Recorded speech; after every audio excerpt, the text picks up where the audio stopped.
Hello, friends. Just a quick content warning that the film we're discussing today contains truly unbelievable amounts of stupidity.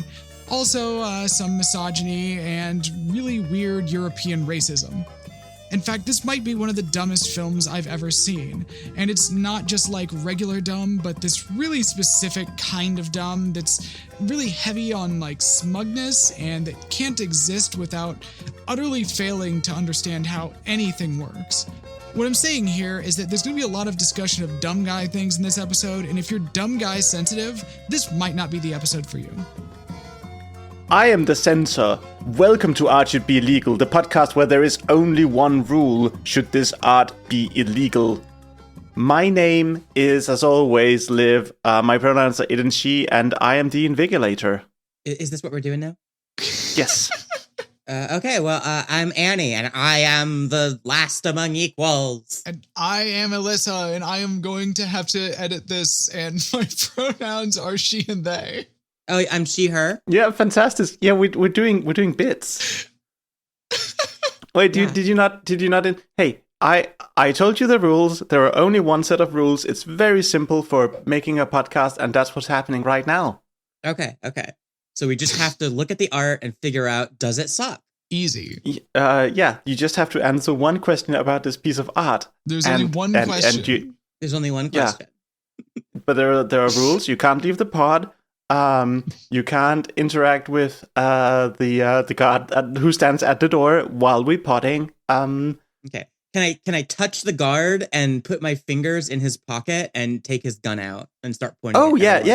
That doesn't count as interfacing with the person. That's just you're inside the rules. You have to be. Also, I can talk while looking directly at him, but if I then say, "Wow, look at you," suddenly I'm out. Yes. Okay. Also, we're allowed to kill each other. We're allowed to kill each other. Oh yeah. Yeah. The rules of the pods are very clear. We can kill each other, but we can't talk to the guard. Okay. So Elissa, what the fuck are we talking about right now? Yeah. We are talking about the film Exam, which came out in 2009 and isn't very good. Okay, so this was my pick. It sure is a movie. Yeah, Exam was my pick, and I have a little story for how I found it, which is I love a movie that is just about people in a room talking to each other. Like, that is one of my favorite kinds of movie. I love stage plays, and they're basically stage plays. Nerd.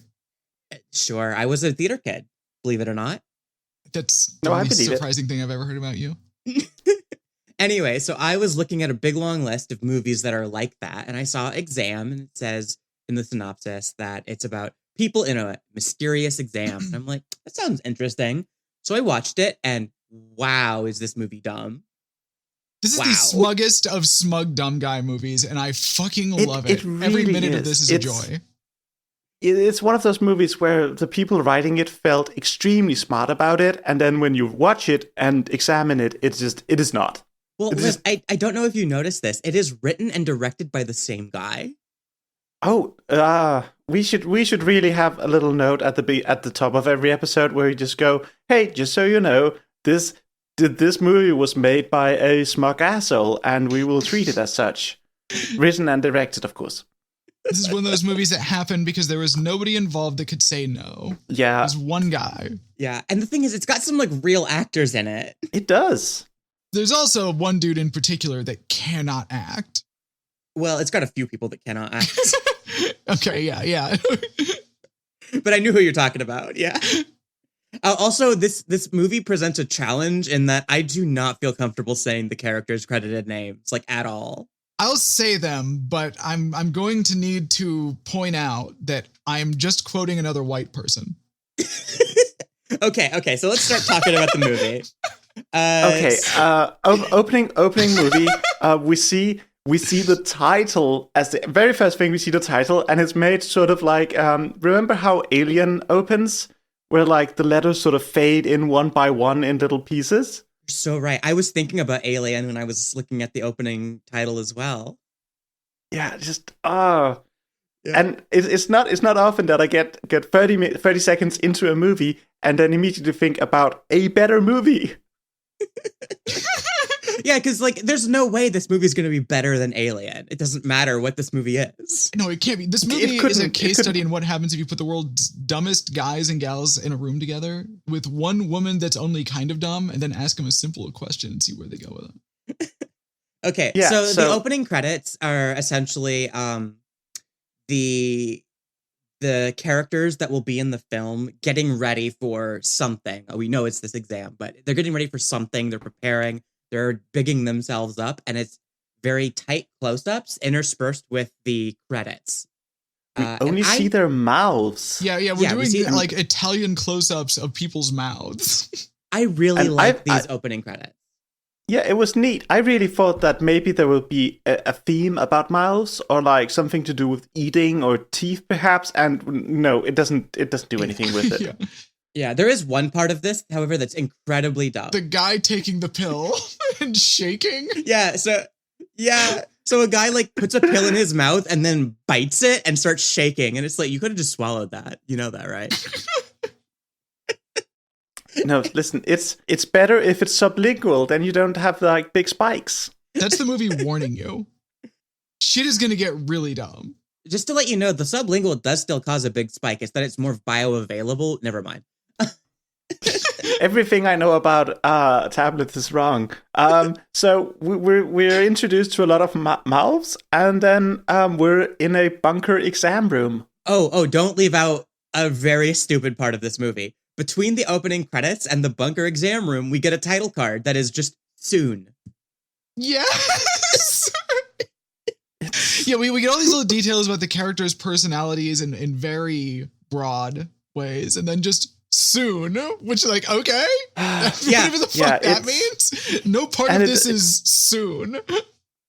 No part of it is soon. No part of it is. It's just it all just is. Like it's so unnecessary. You could have just not had that. It would have been fun. It would have been better if you just didn't have that. We can surmise that this event is happening after the events that were shown previously. We can figure that out. Well, and when we cut in this shot of the room where we're going to spend the whole movie, and it's like the most vaguely like sci-fi room anyone has ever seen. This could have been from any sci-fi movie or TV show in the last 30 years. It is a perfect room, and I love it. Yeah, it's so and the generic. thing is, and it's low budget, and that's fine. This movie has its low budget on its sleeve. Love that for it. And then we get a shot of all of the characters walking into the exam room, sitting down at predetermined desks with like numbered papers on each desk. They all apparently know what their candidate number is. And there's no ambient sound. It's just a low score. And I think this scene is fantastic. It's giving you the idea of the anxiety that they're all feeling. They're all a little bit outside of themselves. And this is the last good thing in this movie.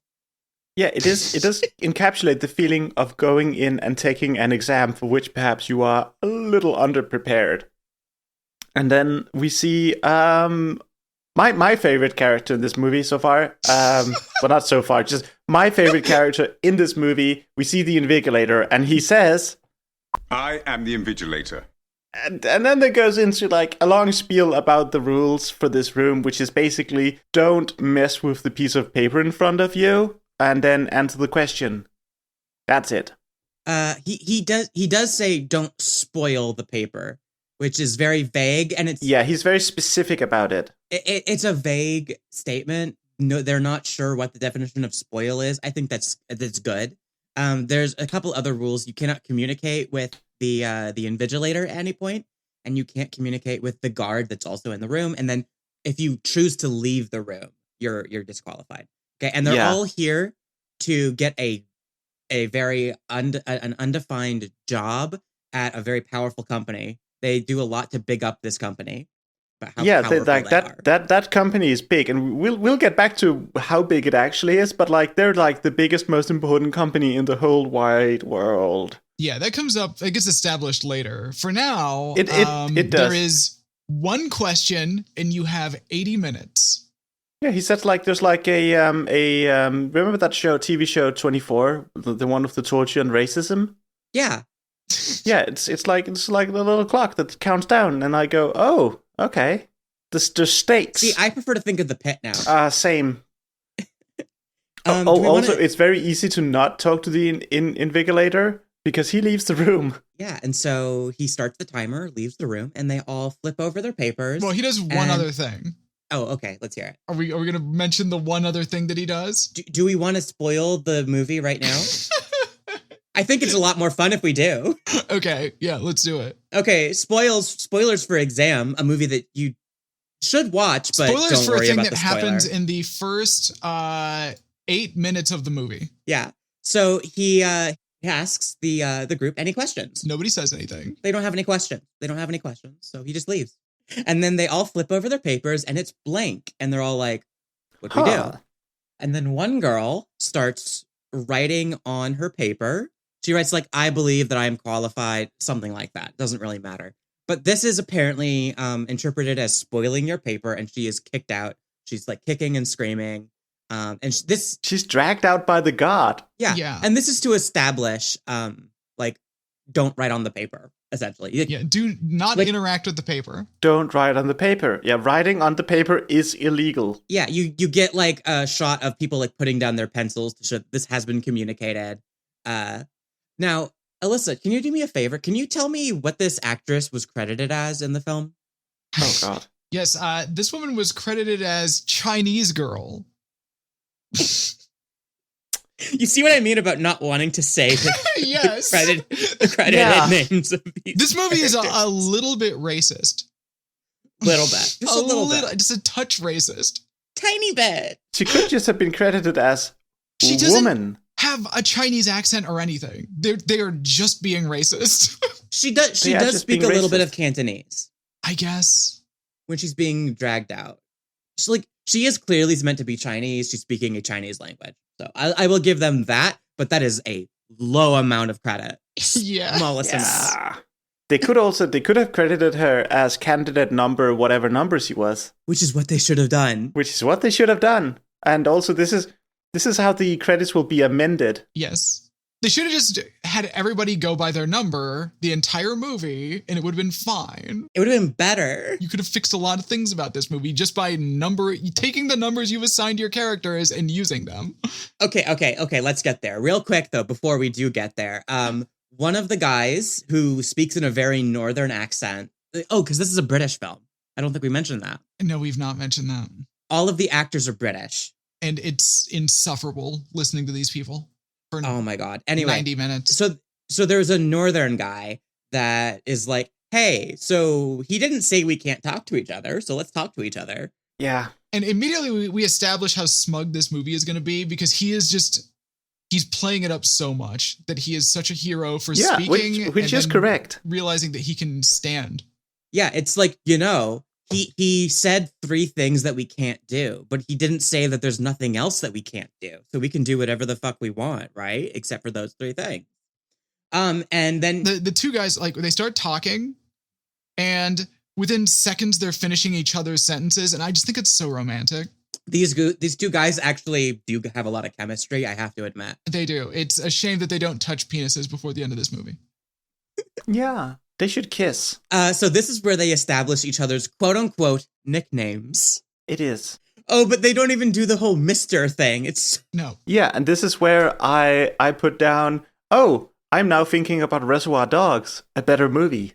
So one of the characters is like, well, we already have numbers. We can just use that. Because they don't want to give each other their names for some reason. Probably because the movie thinks that they're being clever. I don't know. There's no reason. I mean, there is a hint at the beginning of the movie. There's a hint that before this, there was some kind of fight club scene because some of them are injured. So maybe something happened, but it's really, really unclear. Yeah. But we find out how. So this northern guy decides that he wants to name people based on their appearance. Yes. He has discarded the wisdom of Reservoir Dogs. Yeah. Where to keep people from, making really bad decisions about what title they have, colors are handed out randomly. Very smart. Not this guy. This guy's just racist. So he goes, he just points right at one of the white, characters and he says, I'll be white. You're brown. Here's the drop. You're black. I'm white. You're brown. We've got blonde here, brunette there. Dark, I suppose.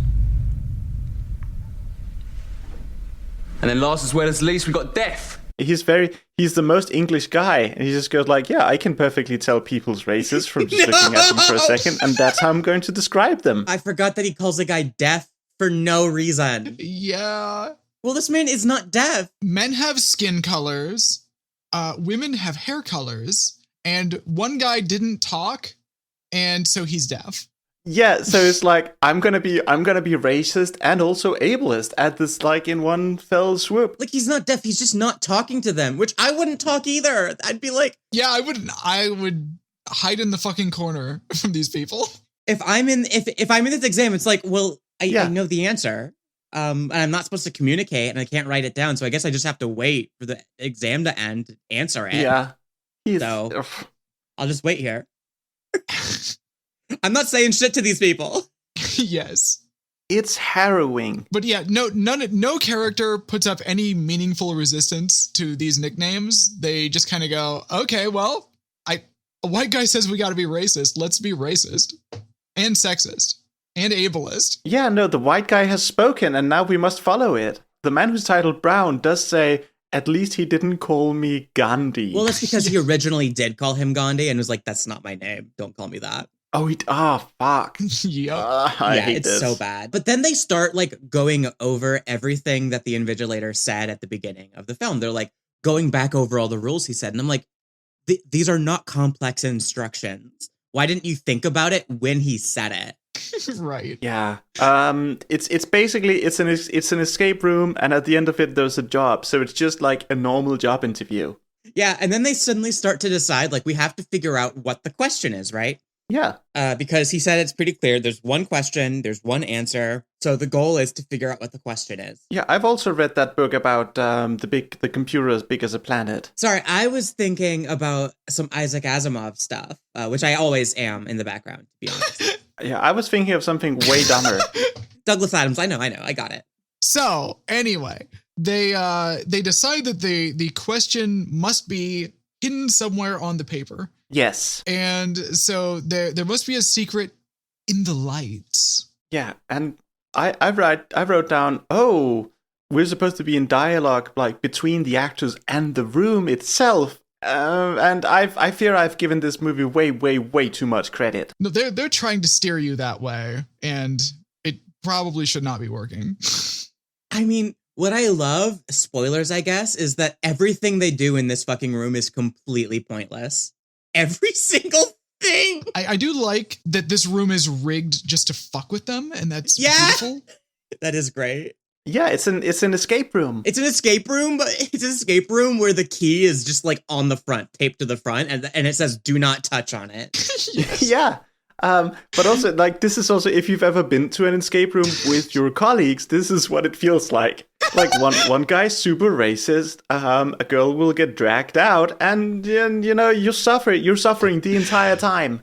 So there's a funny line in here. One of them's like, do we know what the definition of spoiling the paper is? It's like, I don't know. He asked you if you had any questions. Why didn't you ask? Yeah, maybe you should have asked him while you could still talk to the invigilator.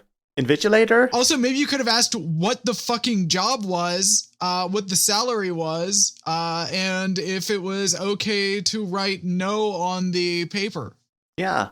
Yeah, they do a lot of bullshit with their papers, like trying to hold it up to the light. One guy pisses on it. That comes up a little later, but yeah. Yeah. Oh, that's later. I mean, my notes for this movie are sparse because That's fair. nothing really happens. Like, it's a sequence of very brief and not very good bits. It didn't catch me. Let me just run through the stuff that happens that I think is really dumb real quick. So they decide that, hey, maybe we need like ultraviolet or infrared to reveal something that's on the paper. One of the guys doesn't know what ultraviolet or infrared is. Just really embarrassing for him.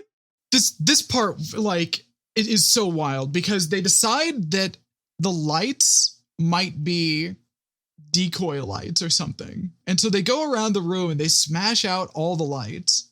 And then the backup lights kick on. They smash out all of the lights. And they're black lights. And one of the guys has to be like, oh, wow, black lights, these are used for this. Because no, we're just fucking, we're pretending that the audience is that dumb. Yeah, we're pretending that this is not the last bit of the 2000s where black lights are in every single club you've been to ever. And then we get an explanation. Not a right one, but we get an explanation. yeah. Well, one of them was like, well, this is ultraviolet light. Why are we able to see it? Yeah, and he goes, the scientific term for it is near ultraviolet. No, it is not. No, it's not. Near ultraviolet light is not nearly ultraviolet. That's just blue. Near ultraviolet is the near end of the ultraviolet spectrum. It's UVA. It's not anything that crazy. You can see a little bit of near ultraviolet. That's why you can see black lights. It's not like a hard cutoff. It drives me crazy. This movie does not understand how anything works. Yeah, it's a spectrum. Yeah. I think that's a really important, this will also come up later, but this movie does not understand how anything works at all. And every detail in this movie is wrong. Yeah. The only thing that's correct is the clock. No, even the clock doesn't make any sense. Yeah, even the clock is full of shit. Even the clock doesn't make any sense. Okay. But so then they decide like, oh, well, we need to destroy the black lights too, because there's another strip of lights, but they're like, they're recessed in the wall.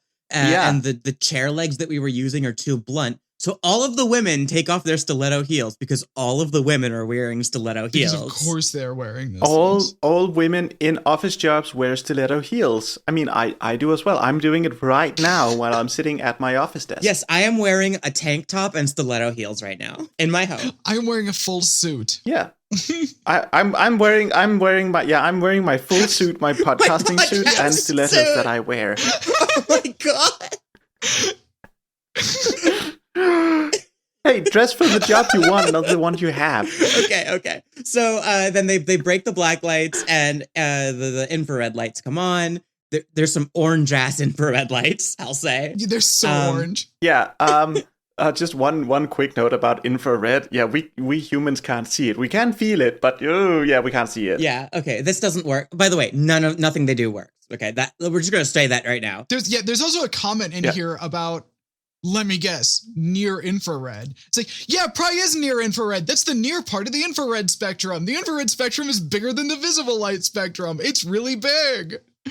Yeah. Okay. So then one of the guys is like, okay, what if we get the papers wet? Maybe that'll reveal something on it. So they... Yeah. No, I mean, it's not a bad impulse. Like, chemistry is interesting and important. Yeah. But this guy's, like, impulse, what he decides to do immediately is piss on it. Okay? But one of the guys says, urine's sterile, you can drink it. And I'm like, yeah, bleach is sterile too. You shouldn't drink that either. That's not what sterile means. But also, why...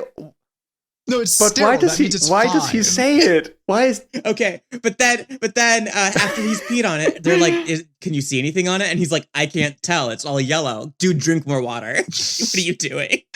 What is happening here? Yeah. And then one of the other guys starts talking about, like, he's like, gets off of the test itself and starts talking about, like, oh, the board is behind that two-way mirror right there. And they're watching us. They're betting on us, betting on who is going to figure it out. That's what's going on here. Dude is just writing fan fiction at this point. Like, this is based on nothing. Yes. Yeah, just writing fan fiction about the job interview that you're currently in. And where you're making yourself look like kind of a dick. Yeah. Oh, and then also, the guy that didn't answer anything at the beginning of the film, he just starts sobbing at this point. When they broke the lights, glass spilled onto his head, and I guess this made him really sad because now he's sobbing. You know, I'd also be in a panic state. Yeah, he's crying and he's saying cryptic shit in French. Yeah, and this is where my notes say, making a character speak French and then immediately having it translated by another character does not make your movie clever. Yeah, she also translated it pretty poorly. I speak a little bit of French, and that's not exactly what he said. Anyway. Wait, Annie, is it important what he's saying? No, the gist is the same. I just think she translated it poorly. Oh, no, but like, my question is it important that we know, as the audience, what he's saying. No, he just said, you need to look clearly. Yeah, exactly. Yeah, doesn't the chick translate it as like it shows who you are inside or something? Yeah, exactly. Talking about the room, I guess. I don't. Yeah, which is it like it's referring to the test that they're doing, right? Like, oh, Yeah. this is revealing what kind of person you really are by having you sit in a room and giving you vague instructions. Yeah, could you imagine other jobs where you just go like, oh yeah, we have made an escape room for you, and now you gotta solve it with 7 other people who all hate you and want you dead. You know, I've actually had interviews like that. No joke. Yep, same. They always suck because it's impossible. Like an interview where you have to do a teamwork with someone, like how it's really hard because you have to walk the tightrope of like, do I be assertive to get the team to do something that I know will work? Or do I be a team player and work on something that will not work? I don't know. I think what you're supposed to do is you're supposed to just grab the gun immediately and try to kill people. But I'm jumping ahead. Okay. So there's a bit more. They like speculate on the nature of the exam for a while. One of the guys is like, you couldn't ask for a more representative group. We have people from every culture and ethnic background. And it's like, all of the women are white. What are you talking about? You've got a black guy, an Indian guy, a white guy, another white guy, 4 white women. What are you talking about? Yeah. And so, yeah, this part of the movie, this is where it really slows down. They've run out of things they can do with the room. And so the characters have to start talking to each other. Yeah, and they don't have a lot to say. The smugness goes off the fucking charts at this point. I did notice that there's one character with an American accent. One of the women, the one called Dark, because she has black hair, so Dark, I guess. Yeah. Her Welsh accent is fighting to get out. It is struggling through every word. Her accent is all over the place in this. I cannot tell where she's supposed to be from. She's supposed to be from America. She is Welsh. Like, I can hear the Welsh in her. Yeah. She sounds like my grandma. Should have just made her Welsh. That's an interesting accent. I like that accent. Yeah. Is this the point where they talk about how big and how powerful the company is? Yes, this is where they start talk about the company itself. Yeah. First, she speculates that Brown, unfortunate name for a man, is a gambler and that he must be a professional because he flips a coin a lot and he's so smug all the time. Yeah. She starts to talk about the CEO. She's like, I did research on this company, unlike you plebs. I know about the CEO, and in his structure, everybody's a secretary, even the board members. What does that mean? What are you talking about? Like, oh, the CEO is weird? Okay. Number one, that this movie does not know how companies work. It doesn't understand how businesses are structured or what people do. Yeah. And then a couple of the guys start to talk about how they were headhunted and therefore know nothing about the job or even what company it's for, which, what? It's not how anything works. Which is wild. Would you take a job interview for a company that you don't know anything about? Just go like, hey, do you want to come interview? This job could be literally anything. They don't even know what job they applied for. Yeah, I've had a headhunter before, and the way that it works is the headhunter has to pitch you the job before you accept the interview. They have to be like, this is what you're going to be interviewing for, and you can churn it down. You can be like, nah, I don't want that. Job interviews would be so much more exciting if you just got invited to them and they wouldn't tell you what company it was for or what job it was. It would. We get some information about this company, how big and important it is, because they talk it up like it's the most important pharmaceutical manufacturer in the world. And they say they have a turnover of 20 billion and a market cap of 60 billion, which are numbers that sound big, but the market cap of Apple, which is huge, is $3.17 trillion. So, Right? They're very quaint numbers. Yeah, I think that I do think that GlaxoSmithKline is larger than that. Pretty sure. Yeah, it's like, this is a tiny company. Yeah. But we do get some lore dropped here, which is that there was some kind of viral pandemic, a bunch of people died, and that this company developed the drug that suppresses the virus but does not cure it. And the lines are delivered so poorly. Oh, yeah. The two characters in this cannot act, and they are the dark-haired lady and the Indian guy. Well, let's be fair. it'd be really hard to act if you were struggling just to use a particular accent. Yes, and also you're being given some of the worst lines I've ever But like, heard. as an example of her not being able to act, at one point she's supposed to be like really smug towards one guy, and she's saying, "Oh, there was a giant viral pandemic. You may have read about it." The thing is, it's supposed to be sort of smug and sarcastic. Like, imagine if someone said, "COVID, you may have read about that." But it sounds like she's just being earnest. Like, you might know about this.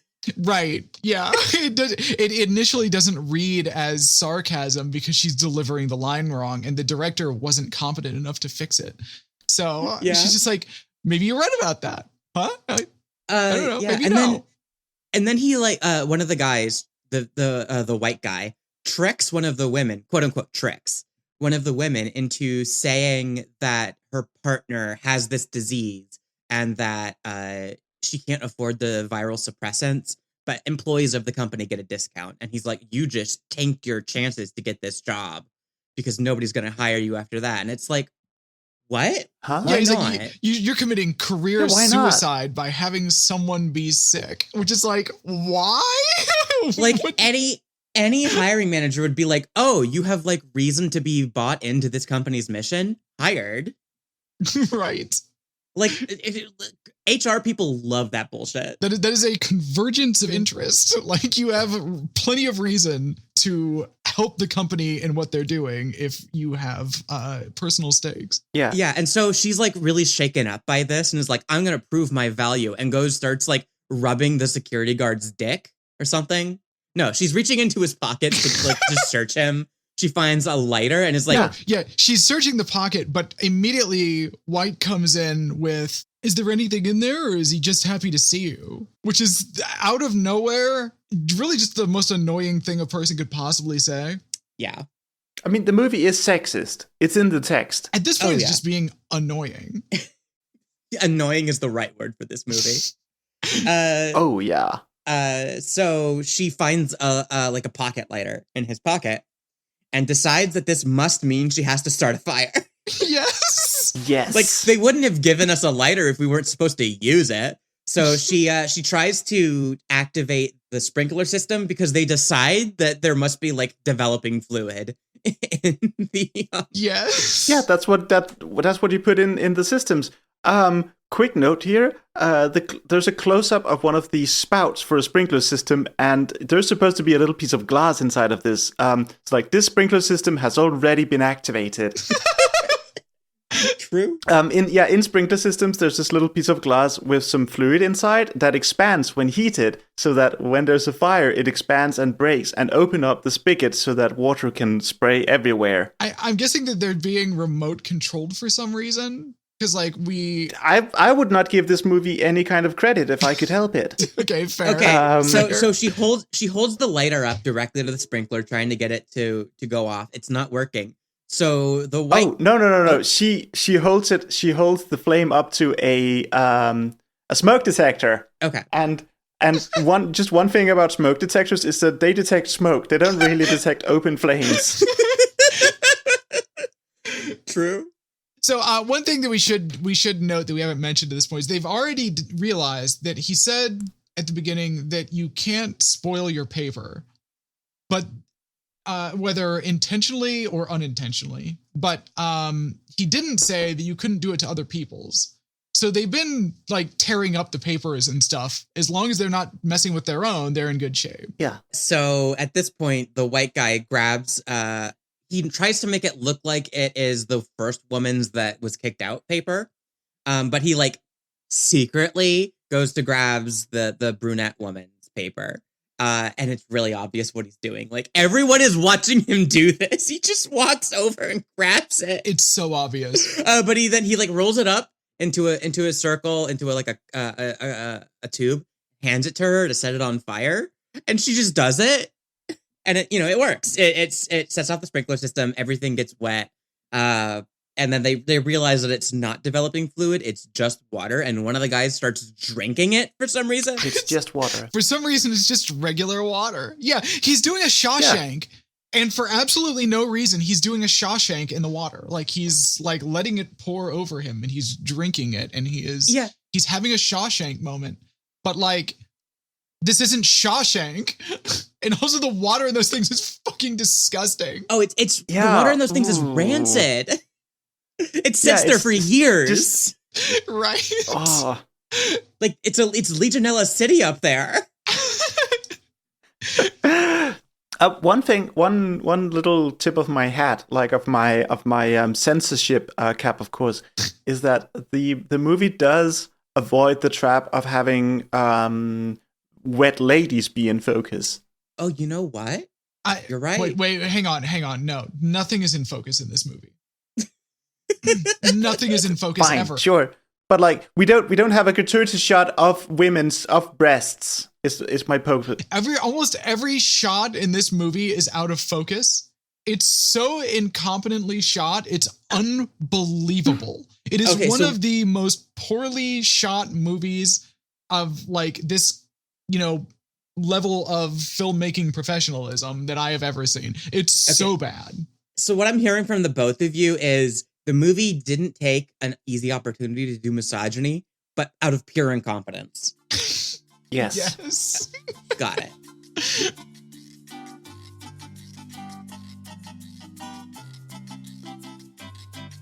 Comrades, the state has nurtured you and given you an education.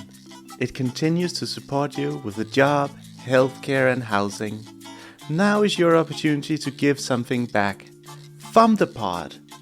While you're thumbing, leave a comment, hit the bell, like, and subscribe. It is all for the good of the nation, and by extension, good for humankind. Comrade, I know you've heard stories about us here at the Ministry of Information. And when I hear them, I'm shocked. But we're not who people say we are. Yes, people are following you and checking whether or not you have thumbed the pod. And people are following those people to check if they follow the pod and thumb the pod. You see them? Those two over there? They follow me and I thumb the pod. The Ministry of Information is nothing but a circle of thumbing accountability. Nothing more.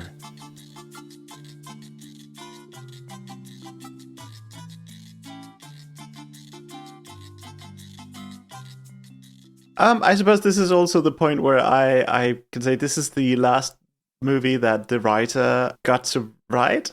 Good. He didn't write anything since. I'm so glad they wouldn't let him near a word processor after this. Yeah, but he did direct something after this, something called The Shack. Do we need to watch The Shack? I don't think we need to. I imagine it takes place in one room and one room only, and that room is a shack. Do we need to ban a movie called The Shack? It is apparently a Christian movie where they meet God. Oh no. Okay, now you're selling me on watching it. Yeah, I mean, I don't know. Anyway, back to the movie. Did we learn anything from all of this water? Nope. No, we did not. Yeah, They once just again, got soaked. Characters did a bunch of shit and nothing was accomplished except for burning a few more minutes of the film's runtime. Yeah. Yeah. Did we learn anything about the characters while they did this? Oh wait, no, we did. Actually, we did. We learned that because the white guy is like a psychopath or something because they're like, "Oh, you got her expelled. I'm gonna punch your lights out," and then the lights go out mysteriously. And then they find out that the lights are voice controlled. Yeah, and there's this bit here where he's like, why? now we're having Brown is like, now we're having a conversation with the room. So we're really making progress. It's like, but also, no, you're not. No, you're not. You just keeps, figured out that the fucking lights are voice activated. You dumb fuck. But I love this part because he's like, lights down, lights up, lights out, lights up. And he looks so excited to be doing this. Yes. Yeah. Meanwhile, I'm sitting here looking at an Alexa and Siri and just going, okay, sure, whatever. Yeah. I hate robots. And so once they turn the lights back on, the guy that has been very quiet in the front of the room and speaks French starts crying again. The white guy walks up to him and starts like making fun of him and mimes ripping up his paper and then eating it. And he does it. Yeah. He's like sobbing the whole time. For absolutely no reason. And it's only going to make less sense as the movie goes on. He just eats his paper? Yeah, why? It is not explained. It makes no sense. And the more we learn about what's going on, the less it makes sense. Okay, so then at this point, the woman that can't act starts listing DSM criteria for narcissistic personality disorder. Yes! And saying that the white guy is narcissistic, so they all tie him up. Yeah, okay. Sure. Fine. They have a vote to just like push him out of the room, and it's a hung vote, so that doesn't go anywhere. And then it's revealed, oh my gosh, that this guy has the virus, and he has to take a pill every hour on the hour, or else he'll die. I have a lot to say about this. How do you sleep? How do you sleep, my guy? Every hour overnight, he wakes up on the hour and bites a pill that makes him shake, and then he goes right back to sleep. Yeah. You know what? If I had to eat a pill every hour on the hour and never ever get a full night's sleep, I would also be a psychopath. Yeah. So here's what I really, really hate about this. No pharmaceutical company would ever put out a product like this. They would make an infuser that is implanted like subdermally or something like that just like constantly releases a little bit of the drug. Or you get like a depot shot or something. Like, there's no reason to make it an hourly pill. That's insane. It's so ridiculous.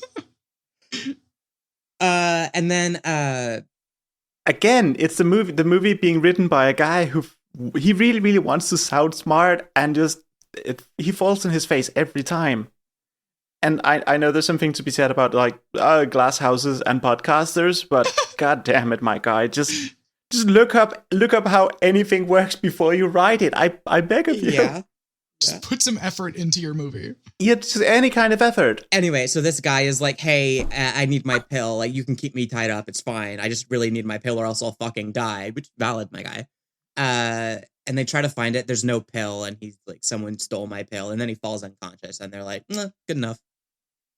Yeah, one of them's like, oh, well, it takes a few hours for this to really do anything. We're only going to be in here for like less than an hour at this point. Who cares? Like, just let him stew. And he immediately like passes out and starts convulsing.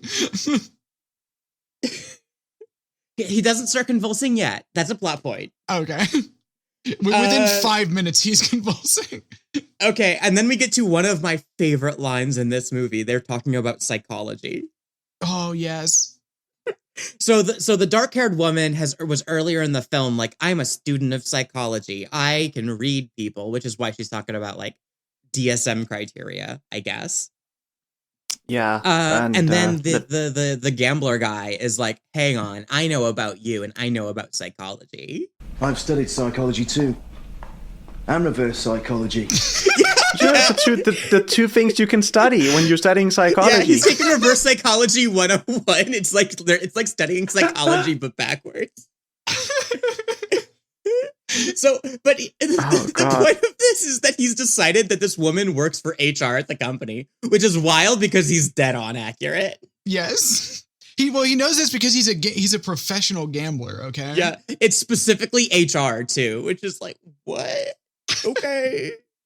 But she clarifies that HR in the company is not responsible for that the company is separate from the CEO's little cloister, and HR has nothing to do with anything. Yeah, so she's trying to get this job because she wants to move up in the company. She applied internally. She doesn't know anything about this interview process, which honestly makes a lot of sense. Sounds like working HR at this company is it's a bunch of people jacking off. It must be. So it's most companies. Yeah. You know what? You're right. I've never worked in HR. I don't know. Yeah, they make you take a personality test and then they ask you, how big is it? Yeah, maybe not. Okay, then what? Okay, but if it sounds like I'm waffling a little bit, it's because nothing happens in this movie. Nothing happens in this movie. It's just like, it's a series of bits that go nowhere. Then what happens? He ties her up and starts to torture her, and the others are like, yeah, this is fine. Yeah. And there's no point to what he's doing here. But there really isn't. He grabs a piece of paper and starts to threaten her with a piece of paper and like cuts her thigh. But the thing is, he finds a bunch of scars on there. Gives himself a paper cut first just to show how crazy he is, and then cuts her thigh. It's really weird. And then starts threatening to cut her in the eye. Yeah, but like when he pulls up her skirt, you can see that she has been cut many times before. She must do a lot of job interviews. And I immediately went, maybe it's like a Looper situation, or like there might have something might happen, and something might come of this, or maybe a commentary on self-harm. And no, nope, nothing. We don't get anything. He starts making fun of her for self-harm. It's just there for this dude to be gross for yeah. He's like, seconds. Nobody at work respects you, and nobody at work respects you, and nobody at home respects you either. Did daddy hate you? Like, my guy, this is disgusting. Who wrote this trash? Well, a person who is not allowed near a word processor ever again. A person that should not be allowed near women at all. Yeah. Oh, yeah, no. Anyway, so he starts to threaten to cut her eye out with paper. And this is when I think about it. It's like, there's broken glass everywhere from when they broke the lights. Why are you using a piece of paper? Because the paper is threatening. That's the text. Like, also, if you're someone else in the room, you could be beating him with a metal chair right now. Yeah. I mean, the paper is threatening. It's like the theme of the movie is that the paper is like, it's this threatening nature that you have to be very wary of. I'm very smart. The only thing that anyone does to like try and stop him is one of the other guys says, "For God's sake, this is a woman." Okay? Yeah. You shouldn't torture a man either. What are you talking about? Yeah, but like the movie tells us very clearly, oh, torture works. Because she spills the beans. Yeah. Like everything she knows. Which is, she spills everything she knows, which isn't really anything. And then he decides he believes her because this was 2009. This was very much the era of enhanced interrogation. Yeah. Yes. Anyway, so he's like, oh yeah, the threat of intense pain also works. I didn't actually have to torture you, except he did. He did torture her. Yeah, that is absolutely he did torture her. Yeah. Could you imagine if the invigilator enters the room at this point and goes like, okay, actually this was a test to see if you would write easy questions on each other's papers, and then what are you doing? What the fuck is happening in this room? I asked you one question, you shits. Jesus, you're in here torturing each other? Okay, and then the blonde girl, who by the way said nothing while she was getting tortured, pulls a bandage off of her own ankle and gives it to this woman to put over the cut on her thigh, which is one of the most disgusting things I've ever seen. Yeah, that's gross. Yeah, it was in her shoe, and she is taking it off and putting it on. It cannot be sanitary. It's so gross. It's not. It's got to be way worse than just letting a paper cut air out. Yeah. Like if a cut's not bleeding, you don't need to put anything on it. It's fine. So at this point, the guy that's tied up starts having convulsions, which are not convulsions. He's just like shaking a little bit. They're not very convincing. He's just shaking a little bit. Twitching a little bit. He's a little shaky. Yeah. Like, and one of the guys is like, "This is real. This is what convulsions look like. It's not. I've seen convulsions. This is not what they look like." And then he says this pill mimics an adrenaline shot to the heart. Yes! And I am not gonna get into all the ways that this does not make sense. No, you bite this pill and it's just like getting an adrenaline shot directly to the heart. Yeah. You bite this pill and it's like when you get the shock from those paddles. I just want to point out though, this makes no sense on any level. The biggest one being when you swallow a pill, it takes like at least 5 minutes for what's in that pill to hit your bloodstream. If you've eaten and you have to absorb it, it takes like 20 minutes. Regardless of that, does it at least lead us somewhere interesting? Oh no. Of course not. Oh no, it doesn't. So anyway, then we find out that the gambler stole his pill. They try to give him the pill because he's fucking dying in front of them and they're decent human beings. But the gambler is like, no. Yeah, don't do it. Slaps the pill, falls down a drain. They try to grab it while the other ones try to push him out of the room so that he can get like medical care from out there. Which, yeah, they're just trying to save this guy's life. His nose starts bleeding, which they don't know what that means. And they decide that means they should stop pushing him out of the room for some reason. Like, oh, he's getting worse. Stop giving him medical care. Yes, don't help him. He's like, it's too late anyway now. Just stop helping him. They said it was going to be hours for anything major to happen to him, and we have gone from him being totally fine to near death in like 10 minutes. And this movie is progressing at more or less real time. It's not like hours had passed. There was an 80-minute timer at the start of this. Anyway, the blonde woman grabs the pill, gives it to him by just shoving it into his mouth and snapping his jaws shut, which that broke a tooth. I'm yeah, he definitely chipped a tooth there. And then he's fine. He's just fine. They let him go for no reason. I guess they feel bad. I don't know. Yeah, well, no, he's had his tablets, so now it's okay to let free this sociopath. And he's instantly back to 100%. He's just fine now. Yeah. He grabs the guard's gun at this. Oh, no, sorry. He goes for the guard's gun. And then the other guy that's left grabs the guard's gun so that he can't get it. And he's like, don't shoot me. And he's like, I'm not going to shoot you. I took it because you were going for it. Yeah, the first thing that happens here is White tries to convince everyone that there wasn't a question and that they're all being fooled, even though they were clearly asked a question. And then he will not stop calling the black guy brother. Oh, I forgot about that. Which is what prompts the black guy to go for the gun. I would too. So anyway, he grabs the gun and the white guy is like, you better not shoot me. And then he's like, I grabbed the gun because you were going for it. Like, I don't want to shoot you. And then he goes and pulls the trigger and a little red light turns on and it just clicks and White immediately tries to fucking kill him. To be fair, I would probably do the same. Like if someone pulled a gun on me and pulled the trigger and it didn't do anything, I would be fucking pissed. Yes. So yeah, then they like get into a fight, like a down on the ground fight. He grabs the gun off of the other guy and like pulls the trigger and it doesn't go off again. And then he like surmises that it is a fingerprint locked gun.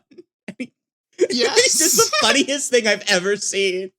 Oh, he does one thing that I noted. He checks if there are bullets in the magazine, which there are. But for the scene where he does this, it's a different firearm. Wait, what? I'm not sure if you noticed this. No. Yeah. For all of the scenes, it's a Glock 17, except for the scene where he drops out the magazine to check if there's any bullets in it. And in that scene, it's a 6-hour P22.6. That's amazing.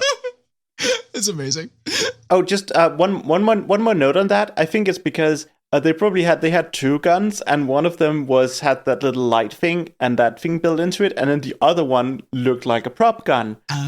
Why didn't they get the same kind of gun for that? Weird.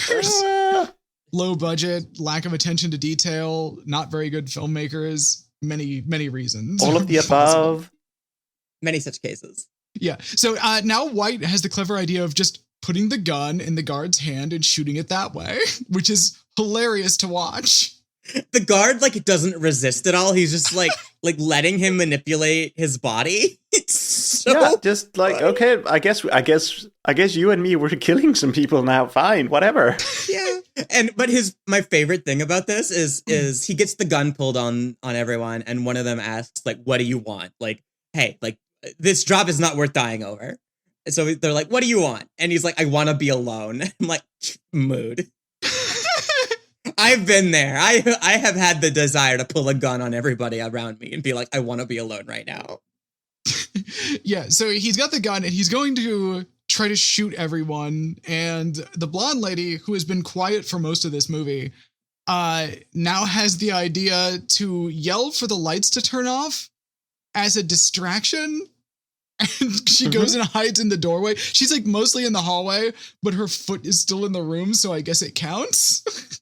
Yeah. And then the other guy like runs at the white guy, shoots him. He falls to the ground, presumably dead. And then he's like coming for the blonde woman, and then the timer goes off. Yep. And now is the era of twists. The age of twists is upon us, and we are going to suffer so fucking much. Ooh, a twist. There are 4 twists in this movie, folks, and each one is dumber than the last.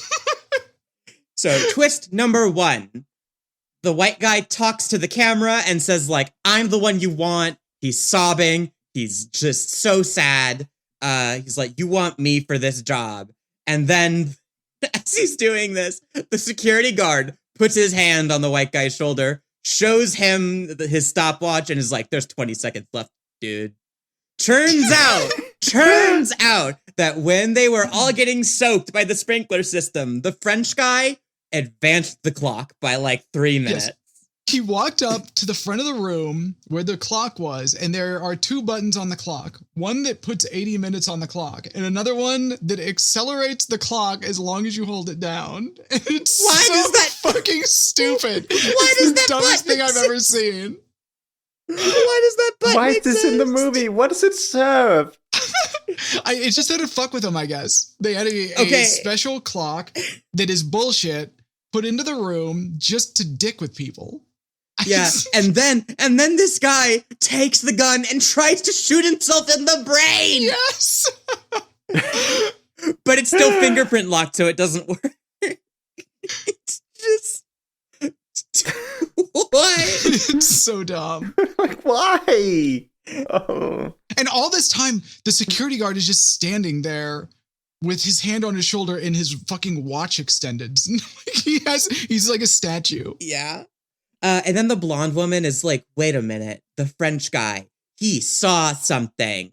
So she grabs his glasses that fell on the ground earlier and a piece of glass and starts like zooming in on the paper and finds a bit of embossing that says, and this is a reveal, question 1. That's it. Just question 1. There's no attached question. It's just question 1, period. Yeah. And so this somehow prompts her to remember what she was told 80 minutes ago. She remembered, well, first of all, we get a montage of every time anyone in the movie says the word question, which is a lot. It's so funny. It's a lot of times that this happened. But then she remembers like, oh yeah, he did ask us a question. He asked us if we had any questions. Yes. So like then the invigilator walks out of the room that he's been evaluating them from, and she's just like, no. And then she's so smug, like, I almost missed that. Yes. Yeah, like. Okay. Well, okay, then she that's explains, no. That's the answer to your question. The question that you asked at the beginning. When you ask if we had any questions. Yeah. Just so you remember the question you asked. Yeah. It is such bullshit. But it also, and I hate giving this movie credit, this is what, like, job interviewing often boils down to. Someone made up a dumb bullshit question and goes like, oh, how would you estimate, like, how many belts are there in New York? Or how heavy is a Boeing 747? Okay, Liv, I do want to point out, this is like a software type of thing. I have never been asked a question like that in an interview. Yeah, I have never heard anything like this before. It's just, it's so, I've been to so many interviews and so much is just empty, dumb bullshit that tries to make an idiot manager feel smart. Well, okay, that is what true. this movie feels like. I was once asked to describe my kitchen, and I thought they were trying to find out, like, if it was dirty or not, but I then realized later they just wanted an example of me describing a physical space. It was very weird. Could have just said, can you please describe to us this room that we're currently in? We want to know how to... Yeah, no, it's just dumb bullshit. It was a phone interview, so we weren't in the same... Anyway. Oh, okay. But that was twist number 2. Twist number 3 happens. The French guy that was in the room earlier, he is the CEO. Yeah. Why? Why did he eat that paper? Autism-coded CEO of this company. A brilliant scientist. Why did he eat the paper? Why did he advance the clock? Why is he in the room? Why did he even bother being Why in the does room? he speak French? He could have just been on the other side of the glass the entire time. Why was he crying? Yeah, why would he be in a room with people who are very clearly ready to kill each other? Yeah, why was he crying? Why did he start like talking nonsense at them?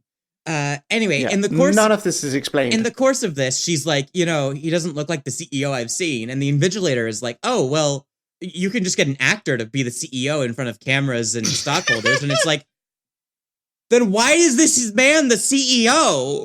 That's what a CEO does. Is like Our deal with founder people. isn't a businessman, he says. That's fine. The founder doesn't have to be a businessman. Just don't let him be the CEO. He can just be like fucking chairman of the board or some shit. He can That's be founder, fine. and he can fuck off to some science unit, and he can hold a position on the board of directors and be the majority shareholder, and that's totally cool. Yeah. Why is he the CEO? CEOs actually do have to be like men of business. They have to be men of prosperity. Yes. I think it's because the writer of this went to the Elon Musk school of business management, in which the CEO is the most important person in any company, and you must be that person, or else you're not important. If you're not the CEO, you're just a fucking piece of shit. Yeah, exactly. Yes. So anyway, that's twist number 3.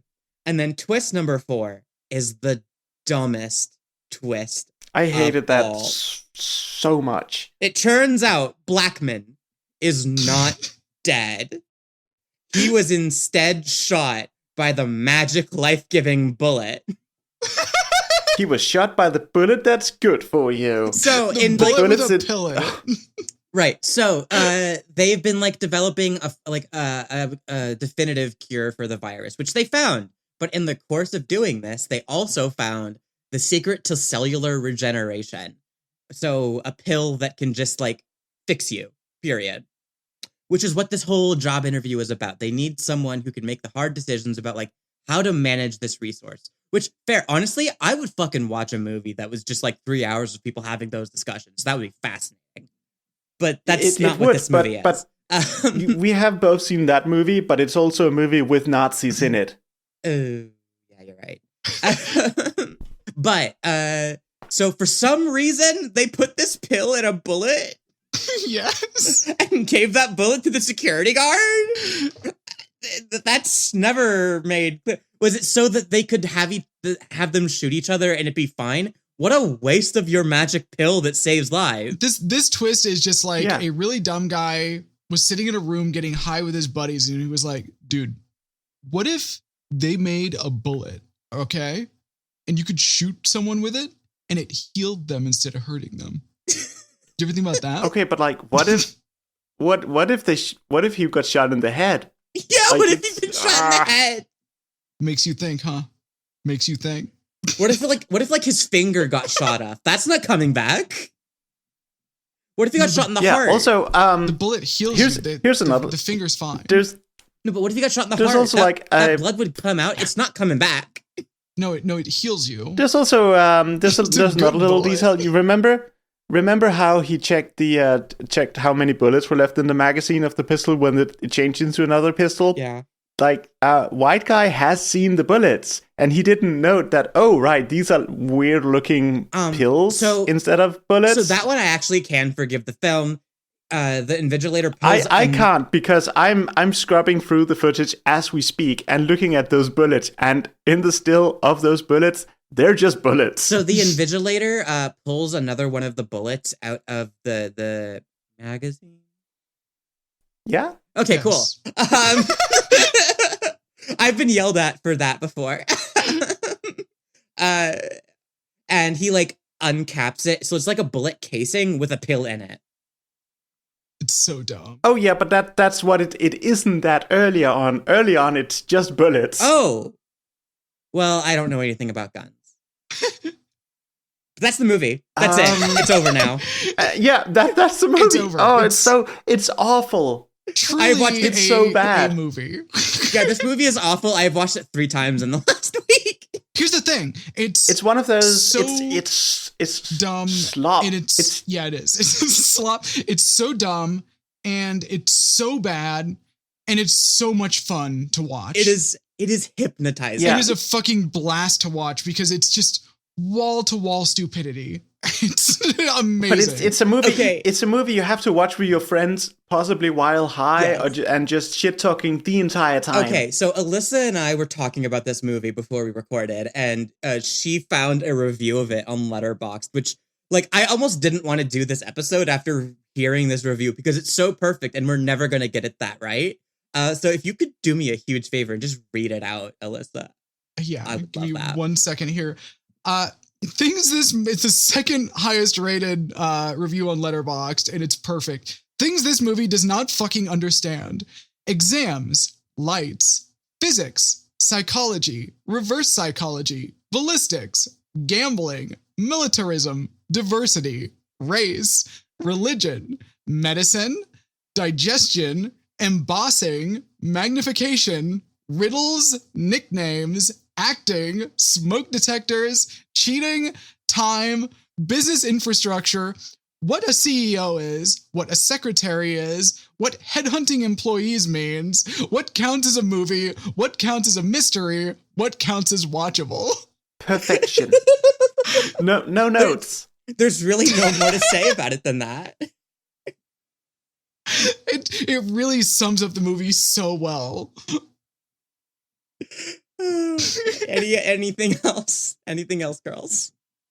Yes, I think that this movie is redeemable. What? I think there's one way to fix it, which is to eliminate this version entirely, remake it with competent actors and a competent director as a comedy. Change none of the dialogue. This could be done as a nearly perfect comedy. That sounds amazing. I think you're right. You could do it like play it completely straight, like Airplane. Call it exam exclamation point. Maybe take like all of the racism out. Other than that, Yeah. leave it completely unchanged. Yeah, let's take the racism out. The sexism is mostly structural, so I don't know what we could do about that. Unfortunately, it's load-bearing sexism. We may have to keep it in. Yeah. No. Au contraire. We can change this. We can fix this because, of course, we have the ultimate power of the state backing us. This is true. What you do is you flip the genders of them. Ooh. All right, yeah. Okay, We did yeah. the lady exam. We flipped things Lady around. Yeah. exam. That's what we call it too. Lady exam. Wait, no. As a trans woman, I don't think I like the idea of lady Yeah, no. exam. You Certainly might not. as well just call it penis detector. You cannot have a movie with British people in it and call it the lady exam. It will not work. You know, we almost got through an episode without being blatantly anti-British, and I was not okay with that. Oh no, I got you right at the beginning of the episode. I got you back. Okay. So like Okay. what happened is that I disparaged the English. I'm not sure if you I noticed. didn't. Oh well. That was a So- while ago. I don't remember what happened 10 minutes ago. I don't remember what happened an hour ago and change. These were the closing remarks for the movie. So I think the only thing that's really left for us as the censorship board is to say, this movie is gonna go back into the sealed box from which it came. We can all sign our little names on the slip. No, actually, we're gonna sign each other's names and not on our own slips because otherwise we will be thrown out of the board. Precisely. Nothing. Yes. No. Yeah, precisely. Okay. Exactly. Everything you said made perfect sense to me. We will attach Fantastic. a sign to it that says, please attempt reapplying when woke and intentionally funny. Reapply Yeah. when woke. Although it just hit me that what might happen is that the movie will be remade and it'll be like a sort of an Ocean's 8 sort of thing, and I'm not sure I can have that on my shoulders. Okay. Well, the point is, this movie, as it stands, banned. Yeah, it's gone. Banned. It's gone. This one, It's this one memory stays hold. in the vault. It truly does. And with that being said, this has been Art Should Be Illegal, a fantastic podcast with two of my very good friends. Elissa and Annie, thank you very, very much for exposing me to this shit. Elissa, I think that your pick is next. My pick is next, and I am going to pick the 1981 George Romero classic, one of the greatest films ever made, Night Riders. Night I Ride. can't wait. I look forward to it. You're gonna have a life-changing experience, I guarantee it. I hope so. I can't wait to have another life-changing experience. Okay. Bye, everybody. Goodbye. Bye.